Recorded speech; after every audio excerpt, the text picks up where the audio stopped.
अस्सलाम वालेकुम। तो आज का जो हमारा टॉपिक है वो वेगस नर्व जो कि 10th नंबर वाली क्रेनियल नर्व है उसके ऊपर होगा। ये लेक्चर आज वेगस नर्व के ऊपर है। प्रीवियस लेक्चर मैंने दिया था ग्लोसोफेरेंशियल नर्व 9th क्रेनियल नर्व के ऊपर और आज 10th क्रेनियल नर्व। ठीक है। वेगस नर्व क्या होती है? सबसे पहले मैं आपको बता दूँ, ये मिक्स्ड नर्व है। ठीक है। इसके हम फंक्शन करेंगे, इसकी वो असेसमेंट के जो हमने टेस्ट परफॉर्म करने हैं वो करेंगे, इसकी लेजेंड्स करेंगे, कोर्स वगैरह सब कुछ पार्टवे, यानी कि ये किन किन ऑर्गन से होके गुजरती है। और एक चीज़ आपने वेगस नर्व के बारे में याद रखनी है कि आपकी जितनी भी क्रेनियल नर्व है ना, उसमें से सबसे lengthy cranial nerve, longest largest cranial nerve vagus nerve होती है, क्योंकि ये आपके ब्रेन से निकल के आपके एब्डोमन तक जाती है, थोरक्स से होके फेस को सप्लाई करती हुए, थोरक्स को सप्लाई करते हुए लंग्स में इसकी ब्रांचेज जाती हैं, फिर इसके हार्ट में ब्रांचेज जाती हैं, लीवर में भी इसकी ब्रांचेज जाती हैं, किडनी में ब्रांचेज जाती हैं, गॉल ब्लैडर में ब्रांचेज जाती हैं, फिर ये एब्डोमन में जाती हैं, वहाँ पे जाके अपनी सप्लाई करती है। ठीक है। उसके अलावा हम इसके करेंगे वेजोवेगल साइनकोप। वेजोवेगल साइनकोप क्या होता है, कब होता है, किस कंडीशन में जाके होता है। ठीक है। ये चीज़ें आज हम करेंगे, ब्रांचेज वगैरह इसकी करेंगे। स्क्रीन के ऊपर चलते हैं, वहाँ पे जाके मैं ये सब कुछ आपको करवाता हूँ, डिस्कस करते हैं। तो वीडियो शुरू करने से पहले जो मेरे चैनल के ऊपर नए हैं उनसे रिक्वेस्ट है कि मेरे चैनल को सब्सक्राइब कर लें, वीडियो को लाइक कीजिएगा, अपने दोस्तों के साथ शेयर कीजिएगा, बेल आइकन को प्रेस कीजिएगा। चलते हैं फिर स्क्रीन के ऊपर।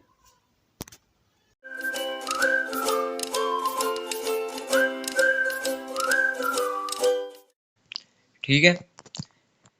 देखिए, सबसे पहले वेगस नर्व है क्या? Vagus nerve it is a mixed nerve. ये मिक्स्ड नर्व होती है, यानी कि ये अपनी सेंसेस सप्लाई भी करती है, इसमें सेंसरी फाइबर्स भी होते हैं और मोटर फाइबर्स भी होते हैं। It is the longest and the most widely distributed cranial nerve. मैंने आपको पहले बता दिया इंट्रोडक्शन में कि ये लॉन्गेस्ट नर्व होती है और वाइडली डिस्ट्रीब्यूटेड नर्व होती है। It is distributed till the right 2/3 of the transfer colon, यानी कि आपके ब्रेन से निकलती है और कोलन तक जाती है, और कोलन ट्रांसफर कोलन के राइट 2/3 को सप्लाई करती है। इट कंटेन्स एफरेंट फाइबर जो होते हैं, सेंसरी फाइबर्स, मोटर फाइबर्स और पैरासिम्पथेटिक फाइबर्स। ये तीन तरह के फाइबर्स इसमें पाई जाते हैं, सेंसरी, मोटर, पैरासिम्पथेटिक फाइबर्स। ठीक है। नेक्स्ट स्लाइड आप देखिए, functions. The vagus nerve has a very extensive distribution. ये मैंने आपको पहले ही क्लियर करवा दिया कि ये काफ़ी इसकी यानी कि डिस्ट्रीब्यूशन वाइडली डिस्ट्रीब्यूट होती है। Sensory, innervates the skin of the external acoustic meatus को ये सप्लाई करती है, and the internal surfaces of the laryngopharynx and the larynx. External acoustic meatus को सप्लाई करती है, लेरेंजियो फेरिंक्स को सप्लाई करती है और लेयरनेक्स को। ये इसकी सेंसरी सप्लाईज हैं। ठीक है। Provides visceral sensation to the heart and abdominal viscera. अच्छा जी, अब उन्होंने कहा कि जो हार्ट है और एब्डोमिनल के विजरास है ना, उनको ये सप्लाई करती है, ये इसकी विजुअल सेंसेशन सप्लाई है। Special sensory provides state sensation to the epiglottis and root of the tongue. Epiglottis को सप्लाई करती है और टंग को सप्लाई करती है। ठीक है। स्पेशल सेंसरी, ये जो इसकी इनर्वेशन है वो एपिग्लोटिस को है और टंग को है। नेक्स्ट देखिए इसकी parasympathetic innervation. Innervates the smooth muscle of the trachea. Trachea को सप्लाई करती है, ब्रोंकाई को सप्लाई करती है, गैस्ट्रोइंटेस्टिनल ट्रैक को सप्लाई करती है, एंड रेगुलेट्स हार्ट रिदम, और हार्ट रिदम को ये मेंटेन करती है। ठीक है। यानी कि अगर तो हार्ट रिदम लो हो गया उसको हाई कर देगी, अगर हाई हो गया तो उसको लो कर देगी, यानी कि उसको रेगुलेट करके रखेगी, मेंटेन करके रखेगी हार्ट रिदम को। Its cardiac branches act to slow the rate of heart beat. अच्छा जी, जो इसकी ब्रांचेज हैं जो हार्ट में जाती हैं, जिसको आप लोग कार्डिक ब्रांचेस कहते हैं, उनका क्या काम है? ये हार्ट बीट को स्लो करती हैं, हार्ट रेट को स्लो करती हैं। ठीक है। Its bronchial branch acts to constrict the bronchi, और इसकी जो ब्रोंकियल ब्रांच है जो ब्रोंकाई को सप्लाई करती है, इसने क्या करना है? ब्रोंकाई को कॉन्स्ट्रिक्ट करना है। ठीक है। And its oesophageal branches control involuntary muscles in the oesophagus, और इसकी जो एसोफिजियल ब्रांचेज है वो क्या करती हैं? एसोफेगस के मसल्स को कंट्रोल करती हैं, उनकी जो इनवोलेंट्री मूवमेंट है उसको कंट्रोल करती हैं। देखें लिखा हुआ है यहाँ पे इनवोलेंट्री मसल्स। सारी बात है, जो इनवोलेंट्री मसल्स हैं उन्होंने इनवोलेंट्री फंक्शन परफॉर्म करने हैं। तो जो वेगस नर्व है वो एसोफेगस के इनवोलेंट्री मसल्स को और उनके फंक्शंस को कंट्रोल करेगी। ठीक है। स्टमक को सप्लाई करती है, गॉल ब्लैडर को, पेनक्रियाज को, एंड स्मॉल इंटेस्टाइन को, स्टिमुलेटिंग पेरिस्टालसिस, पेरिस्टालसिस में भी हेल्प आउट करती है, एंड गैस्ट्रोइंटेस्टिनल सीक्रेशंस, और सीक्रेशंस वगैरह में भी ये अपने रूल परफॉर्म करती है। कौन सा फाइबर्स, ये पूछा जा सकता है आपको, पैरासिम्पथेटिक फाइबर्स। ठीक हो गया। नेक्स्ट आप इसका फंक्शन देखें, motor function. Provides motor innervation to the majority of the muscles of the pharynx, soft palate and larynx. अगर आपसे मोटर इसकी इनर्वेशन पूछी जाती है तो तीन चीज़ें आ जाती हैं मोटर इनर्वेशन में। एक फेरेंक्स के मसल्स आ गए, सॉफ्ट पैलेट आ गया, एंड लेयरनेक्स आ गया। ठीक है। नेक्स्ट आप लोग इसकी ब्रांचेस देखें। इसकी जो ब्रांचेज हैं वो मेनली ब्रांचेज 3 है। नेक्स्ट भी इसकी कुछ ब्रांचेज हैं, वो भी इसकी मेन ब्रांचेज है, लेकिन जो ये ब्रांचेज हैं ये पहले आप लोग देख लें। Meningeal branch, auricular branch, pharyngeal branch. Meningeal branch देखें, from the superior ganglion to the dura mater of the posterior cranial fossa, यानी कि सुपीरियर गैंग्लियन से होती हुई पोस्टीरियर क्रेनियल फोसा तक जो ब्रांच है वो मेनिंजियल ब्रांच है। अच्छा, अब आपसे पूछा जा सकता है या आप लोग कंफ्यूज हो रहे होंगे कि सुपीरियर गैंग्लियन किसका है। ये सुपीरियर गैंग्लियन वेगस नर्व का ही है। ठीक है, अगर आप यहाँ पे देखें, ये एक ये गैंग्लियन है और एक ये जो है ये सुपीरियर गैंग्लियन है, ये इन्फीरियर गैंग्लियन है। इस पिक्स में क्लियर नज़र नहीं आ रहा, मैं आपको नेक्स्ट जो पिक दिखाऊंगा उसमें ये आपको चीज़ वाज़ेह नज़र आएगी। ठीक है, auricular branch supplies the posterior wall and the floor of the external auditory meatus, इसको सप्लाई करता है। Outer surface of the tympanic membrane की आउटर सरफेस को कौन सप्लाई कर रहा है? ऑरिकुलर ब्रांच सप्लाई कर रही है। Skin of the outer surface of the auricle, skin of the outer surface of the auricle को कौन सप्लाई कर रहा है? Auricular branch. ऑरिकल से भी आपको नेम से ही वाज़ेह हो रहा है, शो हो रहा है कि कौन सी ब्रांच होगी, ऑरिकुलर ब्रांच। फ्रेंजियल ब्रांच क्या करती है इसकी? Forms the motor root of the pharyngeal plexus, pharyngeal plexus के लिए मोटर रूट बनाती है। It supplies all the muscles of the pharynx except the stylopharyngeus muscle, pharynx के सब मसल को सप्लाई करेगी एक्सेप्ट द फ्रेंजियो, ये जो स्टीलोफ्रेंजियनिस मसल है इसके अलावा सब मसल जो है फेरेंक्स के उनको कौन सप्लाई करेगा? Pharyngeal branch. All muscles of the palate except the tensor palati muscle. ठीक है, अब जो पैलेट के मसल है ना उनको कौन सप्लाई कर रहा है आपसे पूछा जा सकता है, which branch of the vagus nerve या which nerve supply the muscles of the palate? Pharyngeal branch. Except ये भी पूछा जा सकता है कि which branch supplies all the muscles of the palate except, कौन सा मसल है? ऑप्शन में आपको 4 ऑप्शन दे देंगे, 3 कोई और नाम लिख देंगे मसल्स के, एक लिख देंगे टेंसर प्लेटिनी मसल या टेंसर प्लेटी मसल। आपने किसके ऊपर टिक करना है? टेंसर प्लेटी मसल, क्योंकि जो फ्रेंजियल ब्रांच है वो पैलेट के सब मसल को सप्लाई कर रही है, सिर्फ टेंसर प्लेटी मसल को सप्लाई नहीं कर रही। ठीक है, ये थी इसकी branches.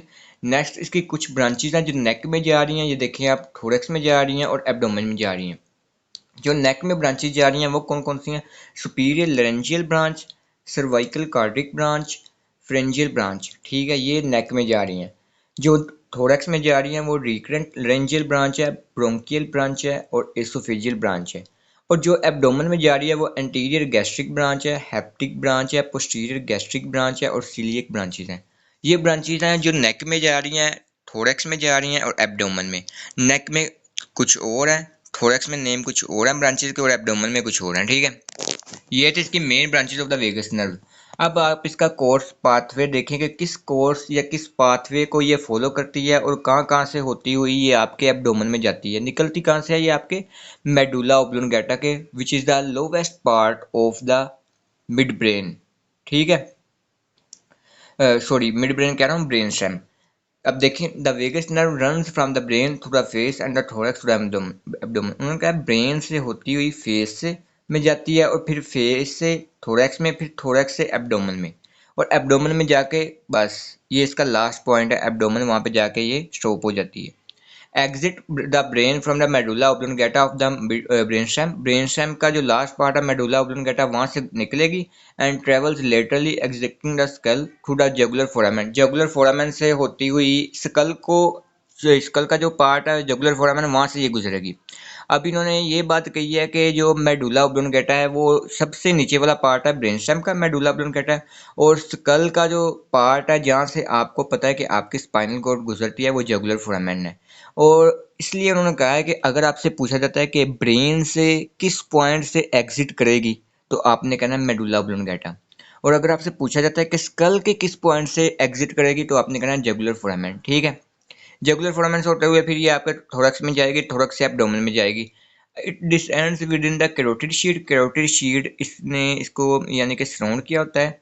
Where it is located posterior lateral to the internal and common carotid arteries, internal और कॉमन कैरोटिड आर्टरीज के कहाँ पे लोकेट होती है? ये posterior lateral.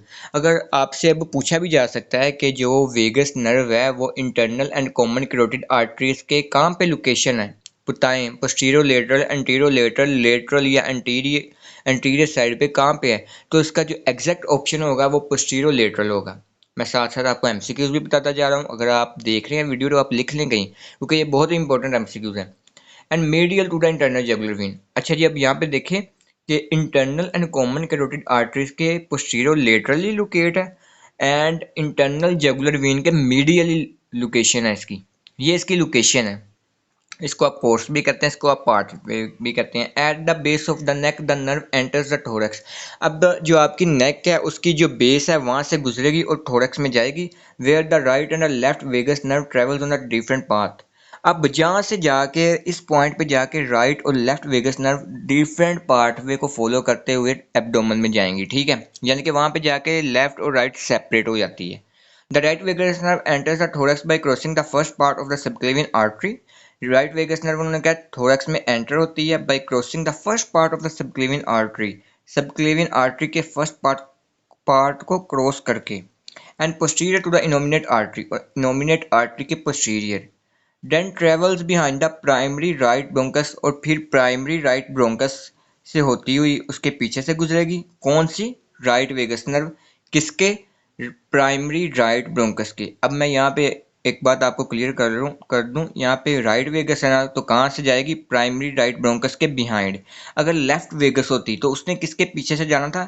Primary left bronchus के। लेफ्ट भी आगे आएगी, मैं आपको इसलिए बता रहा हूँ कि ये मैं साथ साथ डिफ्रेंशिएट आपको करके बता रहा हूँ। डिफ्रेंशिएट या डिफरेंस करके जब आप किसी चीज़ को स्टडी करते हो ना, तो वो आपके लिए याद करने में हेल्प आउट करती है, ईजी हो जाती है, जल्दी याद हो जाती है।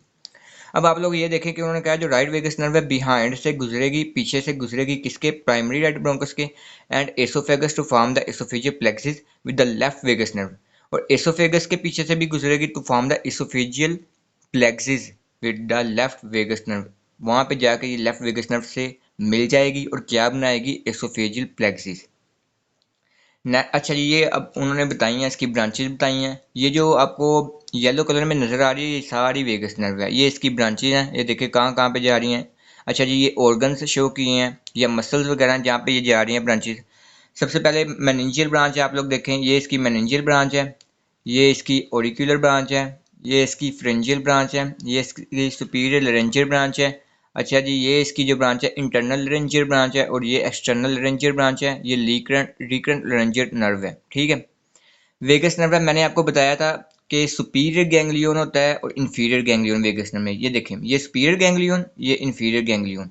Superior and inferior ganglion of vagus nerve, मैंने अगर आप पहली नंबर वाली या दूसरे नंबर वाली स्लाइड देखें ना, तो उसमें मैंने ये गैंग्लियन आपको बताए थे। मैंने कहा था पिक्स में सही नज़र नहीं आ रहे, मैं आपको दिखाता हूँ। ये देखें, यहाँ पे गैंग्लियन का जिक्र किया था मैंने, ये चीज़ मैंने आपको दिखाई थी। इस पिक्चर में सही वाज़ह क्लियर नहीं हो रहा, इसलिए मैंने आपको वो कहा था कि मैं नेक्स्ट जाके आपको गैंग्लियन वगैरह करवाऊंगा। वो ये है गैंग्लियन, यहाँ पे आपको क्लियरली नज़र आ रहे हैं, ये है सुपीरियर गैंग्लियन, ये इन्फीरियर गैंग्लियन, ठीक हो गया। नेक्स्ट स्लाइड में चलते हैं। अच्छा जी, राइट वेगस नर्व का पार्ट तो आपने देख लिया, अब लेफ्ट वेगस नर्व का पार्ट भी देख लें। The left vagus nerve enters the thorax by passing between the left common carotid and the left subclavian arteries. Left common carotid और लेफ्ट सबक्लेवियन आर्टरीज के दरमियान में से लेफ्ट वेगस नर्व गुजरेगी और थोरैक्स में एंटर हो जाएगी, ठीक है। किस किस के दरमियान में से गुजरेगी? Left common carotid and the left subclavian arteries के दरमियान से गुजरेगी लेफ्ट वेगस नर्व और थोरैक्स में एंटर हो जाएगी। Then travels behind the primary left bronchus, वहां पे क्या था? किसके पीछे से? Primary right bronchus. यहाँ पे क्या है? Primary left bronchus and into the oesophagus, और फिर एसोफेगस में चली जाएगी। ये था लेफ्ट वेगस नर्व का पार्ट, और वहां पे जाके इसने राइट वेगस नर्व से मिलना है और क्या बना देना है? एसोफेजियल प्लेक्सिस, ठीक है। यहाँ पे भी इसका कोर्स आपको दिखाया जा रहा है। अच्छा जी, अब आप गौर करें तो ये वेगस नर्व आ रही है, ठीक है, ये वेगस नर्व आ रही है, ये लंग्स में इसकी ब्रांचेज जा रही हैं, ये हार्ट में ब्रांचेज जा रही हैं, ये लीवर में ब्रांचेज जा रही हैं, ये स्टमक में, स्प्लीन में, पेनक्रियाज में, किडनी में, गॉल ब्लैडर में, फिर उसके बाद स्मॉल लार्ज इंटेस्टाइन में जो कि आपके एब्डोमन में पाई जा रही हैं, वहाँ पे चली जाती हैं इसकी ब्रांचेज, एब्डोमन में एंटर हो जाती है, ठीक है। ये थी आपके वेगस नर्व की सारा कोर्स, सारी ब्रांचेज। अब नेक्स्ट आप लोग देखें पैरासिम्पथेटिक एक्शन कौन सा है। आपको पता है कि सिंपथेटिक एक्शन क्या होता है, पैरासिम्पथेटिक एक्शन क्या होता है। सिंपथेटिक एक्शन फाइट और फ्लाइट सिचुएशन में, जब आप पैनिक होते हैं, जब आप डेंजरस सिचुएशन में होते हैं ना, किसी भी डेंजरस सिचुएशन में, तब आपकी बॉडी का सिंपथेटिक नर्वस सिस्टम, सिंपथेटिक जिसको आप एक्शन भी कह सकते हैं, वो एक्टिव हो जाता है। वो क्या करता है कि आपकी बॉडी का ब्लड प्रेशर थोड़ा सा इंक्रीज कर देगा, ठीक है, आपकी बॉडी का टेम्परेचर थोड़ा सा इंक्रीज कर देगा, इस तरह की सिचुएशंस वगैरह होती हैं, आपकी हार्ट बीट तेज कर देगा। और पैरासिम्पथेटिक एक्शन क्या होता है, इसने नॉर्मलाइज करना होता है, इसने आपका जो ब्लड प्रेशर या बॉडी का टेम्परेचर या हार्ट बीट सिंपथेटिक एक्शन ने इंक्रीज की थी, पैरासिम्पथेटिक एक्शन ने क्या करना है, उसको डिक्रीज कर देना। और पैरासिम्पथेटिक एक्शन जो है वो परफॉर्म परफॉर्म कौन करवा रही है, आपके पास वेगस नर्व, क्योंकि वेगस नर्व के पास पैरासिम्पथेटिक फाइबर्स हैं, ठीक है। In the thorax and abdomen, the vagus nerve is the main parasympathetic outflow to the heart and the gastrointestinal organs. उन्होंने कहा है कि आपके थोरक्स और एब्डोमेन में जो वेगस नर्व है ना, वो मेन फंक्शन परफॉर्म करती है पैरासिम्पथेटिक के, हार्ट के लिए भी और गैस्ट्रोइंटेस्टिनल ऑर्गन्स के लिए भी। Heart cardiac branches arise in the thorax conveying parasympathetic innervation to the sinoatrial and atrioventricular nodes of the heart, ठीक है। अब जिसकी कार्डिक ब्रांचेज हैं वो थोरक्स में, उन्होंने कहा है थोरक्स से निकलती हैं और पैरासिम्पथेटिक इनर्वेशन सप्लाई करती हैं किन किन को, sinoatrial and sinoventricular nodes of the heart को। These branches stimulate a reduction in the resting heart rate. अच्छा जी, जो कार्डिक ब्रांचेज अब उनका फंक्शन उन्होंने साथ ही बता दिया, ये क्या करती हैं, ये हार्ट रेट को कम करती हैं। अगर मैंने आपको पहले बताया है कि सिंपथेटिक एक्शन जो है उसने क्या करना है, आपके हार्ट रेट को इंक्रीज करना है, हार्ट बीट्स को इंक्रीज कर देना है। तो पैरासिम्पथेटिक एक्शन क्या करेगा, हार्ट बीट्स को और हार्ट रेट को डिक्रीज करेगा, ये reduction in the resting heart rate, ठीक है। They are constantly active producing a rhythm of 60 to 80 beats per minute. अच्छा, इन्होंने क्या करना होता है कि आपके 1 मिनट के अंदर 60 to 80 बीट्स हार्ट से प्रोड्यूस करवानी है। अगर तो आपको पता है कि 60 से लेके 80 या 60 से लेके 100 तक नॉर्मल हार्ट बीट्स होती हैं 1 मिनट के अंदर। अगर 100 या 100 से ऊपर चली जाती हैं तो वो टैकीकार्डिया हो जाता है, अगर 60 से नीचे रहती हैं तो वो ब्रेडिकार्डिया कार्डिया होता है, ठीक है। पैरासिम्पथेटिक एक्शन ने क्या करना है कि आपके हार्ट बीट्स जो है हार्ट को नॉर्मल करना है, नॉर्मल हार्ट बीट्स प्रोड्यूस करवानी है जो कि 60 या 80 है या 60 या 100 है। If the vagus nerve was lain, अगर वेगस नर्व में कोई डैमेज आ जाता है, कोई मसला बन जाता है, कोई इन्फेक्शन आ जाता है, तो फिर क्या होता है, the resting heart rate will be around 100 beats per minute. जो आपका हार्ट रेट है वो 100 बीट्स या 100 से ऊपर चला जाएगा, जो कि टैकीकार्डिया कंडीशन होती है। ऐसी सिचुएशन में आपको हार्ट अटैक हो सकता है, ठीक है। आपका ब्लड प्रेशर इंक्रीज हो जाएगा, जब हार्ट रेट इंक्रीज होगा तो आपका स्ट्रोक वॉल्यूम इंक्रीज होगा, स्ट्रोक वॉल्यूम इंक्रीज होगा तो आपका ब्लड प्रेशर इंक्रीज होगा, ब्लड प्रेशर इंक्रीज होगा तो आपको हार्ट अटैक होगा, ठीक है। इसलिए कहते हैं कि आप अपनी जो एक्सरसाइज है ना उसको लाजमी मेंटेन करें। एक चीज़ आप याद रखें, मैं यहाँ पे बता देता हूँ, मुझे जो भी पेशेंट मिलता है ना मैं उसको एक चीज़ लाजमी बताता हूँ कि आपने वॉक लाजमी करनी है, एक्सरसाइज लाजमी करनी है। क्यों? इसकी वजह ये है कि जब आप एक्सरसाइज करते हैं ना, और ख़ास तौर पे सुबह टाइम, सुबह सूरज निकलने से पहले, इसमें होता ये है कि सुबह टाइम फ्रेश ऑक्सीजन होती है, फ्रेश ऑक्सीजन आपके फेफड़ों को मिलती है, ठीक है। आप रिलैक्स होते हैं, रिलैक्स मोड में आप चले जाते हैं, आपकी जो टेंशन होती है ना वो सारी रिलैक्स हो जाती है, आप रिमूव हो जाती है, ठीक है। और एक चीज़ आपने हमेशा याद रखनी है कि जो भी बीमारी शुरू होती है वो मोटापे से शुरू होती है, इसलिए अपने आप को मेंटेन करके रखें, अपने जिस्म को मेंटेन करें। जो फैट है आपका बेली फैट है, इसको ख़त्म करें जल्दी से जल्दी, ठीक है। और मोटापे से बचें, क्योंकि जो भी बीमारी शुरू हो रही है आजकल के दौर में वो मोटापे से शुरू हो रही है। जंक फूड, फास्ट फूड से को इग्नोर करें जितना कर सकते हैं, ठीक है। और अपने हार्ट रेट को, हार्ट बीट्स को नॉर्मल रखें। वो नॉर्मल कैसे होंगी, एक्सरसाइज करें, ठीक है। नेक्स्ट देखें gastrointestinal system. The vagus nerve provides parasympathetic innervation to the majority of the abdominal organs. ये मैंने आपको पहले ही बता दिया, जो एब्डोमिनल ऑर्गन्स हैं उनको कौन सप्लाई करेगी, वेगस नर्व, और पैरासिम्पथेटिक इनर्वेशन देगी उनको। It sends branches to the esophagus, oesophagus को भी ब्रांचेस की जाती हैं, स्टमक को भी, and most of the intestinal tract up to the splenic flexure of the large colon. ये मैंने आपको पहले ही बता दिया कि किस किस ऑर्गन्स में ब्रांचेस जा रही हैं आपकी वेगस नर्व की, up to the splenic. The function of the vagus nerve is to stimulate smooth muscle contraction and glandular secretion in these organs.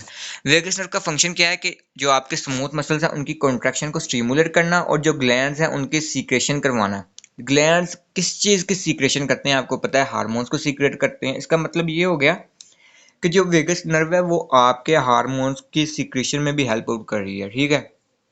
For example, मिसाल के तौर पर in the stomach vagus nerve increases the rate of gastric emptying and stimulates acid production. Vagus nerve क्या करती है, gastric को empty करती है और एसिड की प्रोडक्शन करवाती है स्टमक के अंदर। ये है वेगस नर्व का फंक्शन आपके स्टमक के अंदर, ठीक है। नेक्स्ट आप लोग देखें वेजो वेगल साइनकोप क्या होता है। मैंने आपको इंट्रोडक्शन में बताया था कि मैं इस वीडियो के अंदर आपको बताऊंगा कि वेजो वेगल साइनकोप होता क्या है। When someone faints from heat exposure standing for a long time or from something surprising such as sight of blood, the vagus nerve is partially to blame. This occurrence called vasovagal syncope happens when the sympathetic division dilates blood vessels in the legs and the vagus nerve overreacts, causing a significant and immediate decrease in heart rate. अच्छा जी, अब आप यह चीज़ देखें, मैं आपको समझाने लगा हूँ कि वेसोवेगल साइनकोप क्या होता है। बात आपने तवज्जो से सुननी है। जब आप लोगों ने देखा होगा कि जून जुलाई का महीना चल रहा है और आप बाहर खड़े हुए हैं धूप के अंदर और अचानक से क्या होता है कि आपको चक्कर आना शुरू हो गया और आप वहीं पे गिर गए हैं। ऐसी ये सिचुएशन होती क्यों कब है? जब आपकी वेगस नर्व डैमेज हुई है, ठीक है।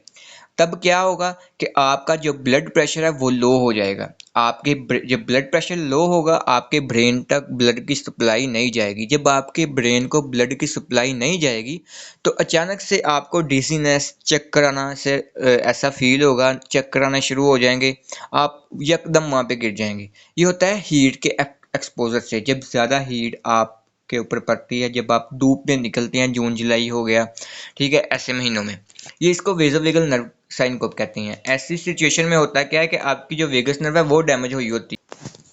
ये थी वेसोवेगल साइनकोप हमारे पास।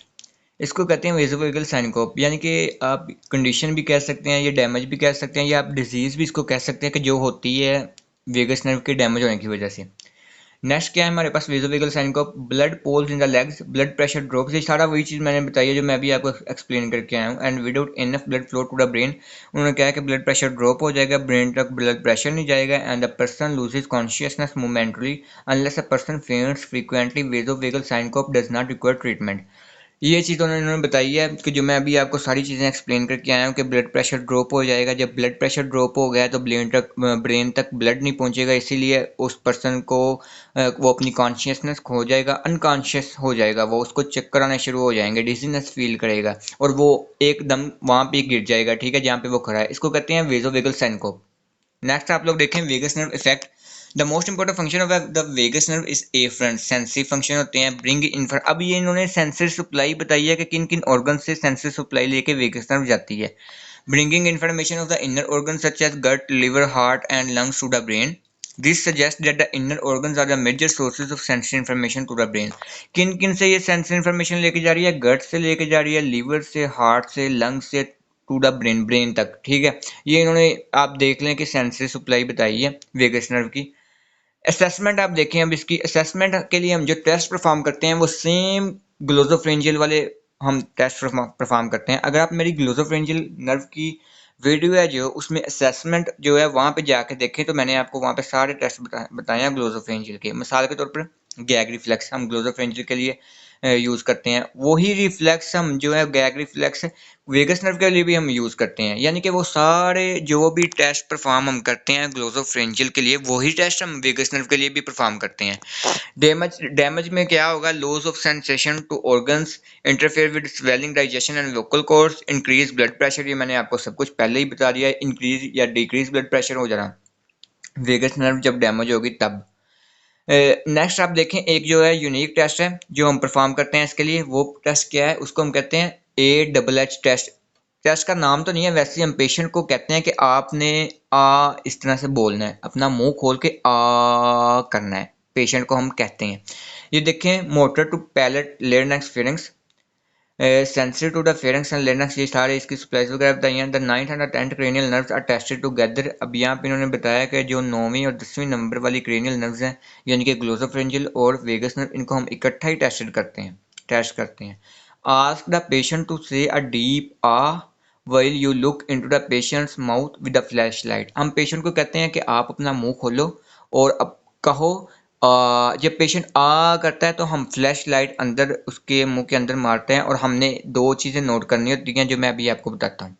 Note if the palate rises equally on both sides, ये चीज़ उन्होंने यहाँ पे क्लियर कर दी है। हमने पैलेट देखना है और यूवोला की मूवमेंट देखनी है। अगर तो पैलेट और यूवोला की मूवमेंट नॉर्मल है तो इसका मतलब आपकी वेगस नर्व नॉर्मल है। अब आपको कैसे पता चलेगा कि वेगस, ये जो यूवोला है और पैलेट है, इसकी मूवमेंट नॉर्मल है? यहाँ पे देखें, यहाँ पे इसकी मूवमेंट आपको पता चल रही है, ये नॉर्मल पर्सन है, ये भी नॉर्मल पर्सन है। क्यों? अब ये जो आपके पास चीज़ लटक रही है ना नीचे, ये होता है आपके पास यूवोला, और ये जो चीज़ है आपके पास ये होती है पैलेट। ये सारी वाइट कलर में आपको नज़र आ रही है, ये पैलेट है, और ये जो नीचे लटक रही है ये यूवोला है। अब देखें, यूवोला की पोजीशन यहाँ पे वर्टिकल है, और जो पैलेट है यहाँ पे ऊपर है बिल्कुल, और इक्वली यहाँ पे ऊपर है। लेकिन अगर आप इस पिक्चर के अंदर देखें तो यूवोला जो है उसने लेटरली मूव किया हुआ है इस साइड पे।